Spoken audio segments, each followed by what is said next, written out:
오늘은 욥기 21장 1절로 16절 말씀을 가지고 묵상 나눔하도록 하겠습니다. 1절부터 16절 우리 한 목소리로 봉독하겠습니다. 시작. 욥이 대답하여 이르되 너희는 내 말을 자세히 들으라. 이것이 너희의 위로가 될 것이니라. 나를 용납하여 말하게 하라. 내가 말한 후에 너희가 조롱할지니라. 나의 원망이 사람을 향하여 하는 것이냐? 내 마음이 어찌 조급하지 아니하겠느냐? 너희가 나를 보면 놀라리라. 손으로 입을 가리리라. 내가 기억하기만 하여도 불안하고 두려움이 내 몸을 잡는구나. 어찌하여 악인이 생존하고 장수하며 세력이 강하냐? 그들의 후손이 앞에서 그들과 함께 굳게 서고 자손이 그들의 목전에서 그러하구나. 그들의 집이 평안하여 두려움이 없고 하나님의 매가 그들 위에 임하지 아니하며 그들의 수소는 새끼를 베고 그들의 암소는 낙태하는 일이 없이 새끼를 낳는구나. 그들은 아이들을 양떼같이 내보내고 그들의 자녀들은 춤추는구나. 그들은 소고와 수금으로 노래하고 피립으로 즐기며 그들의 날을 행복하게 지내다가 잠깐 사이에 수월에 내려가느니라. 그러할지라도 그들은 하나님께 말하기를 우리를 떠나소서. 우리가 주의 도리 알기를 바라지 아니하나이다. 전능자가 누구이기에 우리가 섬기며 우리가 그에게 기도한들 무슨 소용이 있으랴 하는구나. 그러나 그들의 행복이 그들의 손안에 있지 아니하니 악인의 계획은 나에게서 멀구나. 아멘.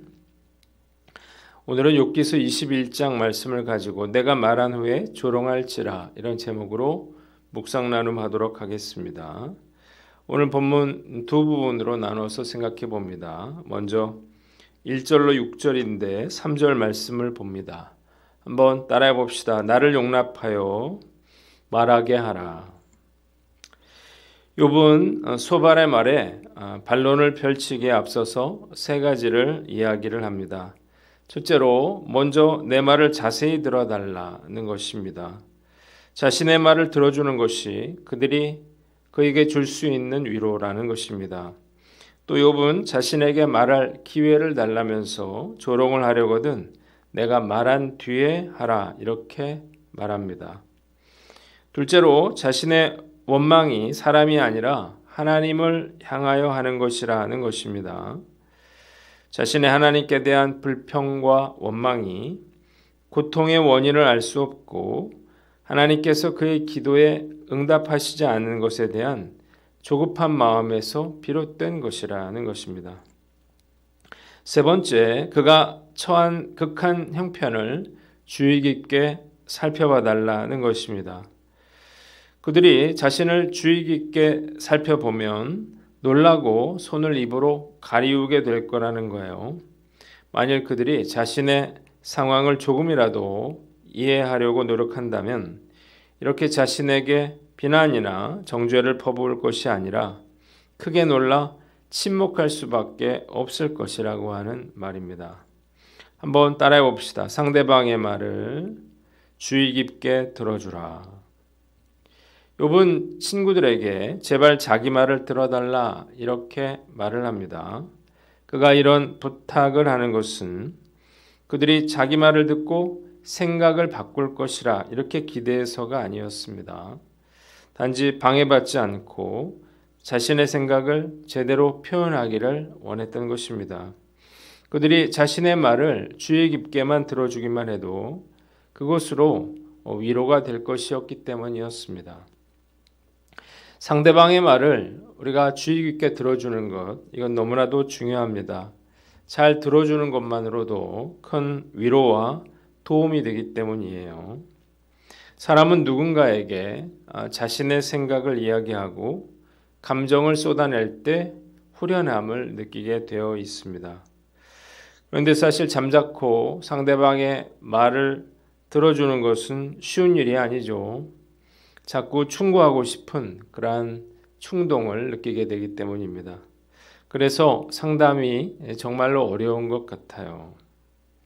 오늘 해설에 고난당하는 자들에게는 논리 정연한 말보다 침묵으로 곁을 지키는 것이 더 위로가 됨을 기억하자라고 했는데 상대방의 이야기를 잘 들어주는 것이 상담의 기본임을 깨닫고 잘 듣고 말하기는 더디하는 그러한 좋은 상담자가 되기를 다짐해 봅니다. 두 번째는 7절로 16절 말씀인데 7절을 봅니다. 한번 따라해 봅시다. 어찌하여 악인이 생존하고 장수하며 세력이 강하냐. 재난이 욥이 악인임을 입증해 주는 증거라고 하는 소발의 주장에 대해서 욥은 다음과 같이 질문을 합니다. 어찌하여 악인이 잘 살고 장수하며 또 번영을 누리느냐는 거예요. 욥은 이를 실제적인 예를 들어서 설명합니다. 악인이 죄를 저질렀음에도 불구하고 잘 살고 장수하며 번영을 누리고 심지어는 그들의 자녀들뿐만 아니라 후손들 그리고 짐승들까지 번창하더라는 것입니다. 그들의 집은 평안하고 두려움이 없습니다. 하나님의 징계가 임하지 않기 때문인데 아이들은 양떼처럼 뛰놀고 노래하며 춤춥니다. 심지어 일생을 행복하게 지내다가 죽을 때에도 아무런 고통 없이 죽는데 이것이 어찌 된 일이냐는 거예요. 그런데도 그들은 하나님과 관계없는 삶을 살고 싶어 합니다. 그래서 우리를 떠나달라, 우리가 주의 뜻을 알기를 원치 않는다 이렇게 말한다는 거예요. 또한 전능자가 누구이기에 우리가 그를 섬기며 우리가 그에게 기도한들 무슨 이익이 있겠느냐는 것입니다. 그들은 지금까지 하나님 없이도 잘 살아왔기 때문에 하나님의 도리나 법을 알고자 하지 않는다는 거예요. 한번 따라해 봅시다. 하나님의 주권을 인정하라. 욥이 하고 있는 이야기를 들으니까 너무나 화가 납니다. 하는 말마다 다 맞는 말이기 때문입니다. 악을 저지르고도 평생 호의호식하고 또 자녀들도 잘되고 또 평안한 죽음을 맞는 사람들이 있습니다. 더 참을 수 없는 것은 그들의 오만한 그러한 말인데 하나님이 누구이기에 우리가 하나님을 섬기겠느냐라고 하는 말이에요. 그들은 자신의 노력으로 성공을 거두었다 이렇게 생각하기 때문에 하나님께 대해서 전혀 관심이 없는 것입니다. 제가 정말 화가 나는 것은 그들이 하나님의 존재를 부정하고 그들의 권위를 인정하지 않고 있지만 그들의 번영과 형통한 삶 역시 하나님께로부터 주어진 것이라는 것입니다.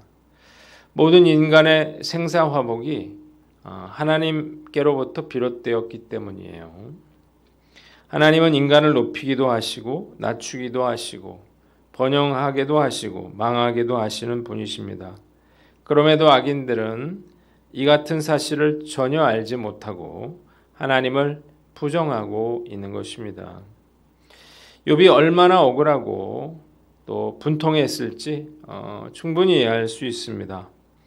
악을 행하고서도 번영하고 또 장수를 누리면서 자손 대대로 형통하는 악인들과 같이 누구보다 의롭게 살았음에도 불구하고 자신뿐만 아니라 자녀들까지 잃는 그러한 엄청난 고통을 당했기 때문입니다. 2023년을 살고 있는 저 역시도 이런 현실을 보면서 정말 화가 납니다. 악인이 형통하고 또 욥처럼 의롭고 정직하게 살아온 분들이 큰 고통을 겪고 있는 것을 보고 있기 때문이에요. 그래서 하나님 어떻게 이럴 수 있습니까? 이런 불평과 원망이 쏟아져 나옵니다. 그럼에도 제가 인정할 수밖에 없는 것은 이 모든 것 역시 하나님의 주권 아래 있다고 하는 것입니다. 이것도 역시 하나님의 뜻을 이루어가는 또 다른 방법이라고 하는 것입니다. 그래서 나는 하나님께 순종하는 사람이 되기에는 멀었구나 그런 생각이 들어요. 이런 것들을 인정하고 싶지도 않고 또 참기도 어렵기 때문입니다. 하나님께서 저에게 은혜를 주셔서 이해되지 않는 그러한 상황에서도 순종할 수 있기를 다짐해 봅니다. 마지막으로 부러워하거나 실망하지 말아라는 것입니다. 한번 따라해 봅시다. 부러워하거나 실망하지 말라. 잘 사는 분들을 보면서 정말 깜짝 놀랄 때가 있습니다. 아, 이렇게까지 잘 사는 사람들이 있구나. 이런 생각이 들기 때문이에요. 며칠 전 메이저리그에서 골든 글러버를 수상한 김하성 선수가 나와서 진짜 연봉을 많이 받는 그런 선수들에 대한 이야기를 했습니다. 한 선수가 핸드폰으로 뭔가를 산다 하길래 봤더니 요트를 보고 있더라는 것입니다. 매니 마차도라고 하는 선수는 연봉이 무려 6천억 원이라고 했습니다. 부끄럽게도 이런 이야기를 들으면 마음 한켠에 부러운 마음이 조금은 듭니다.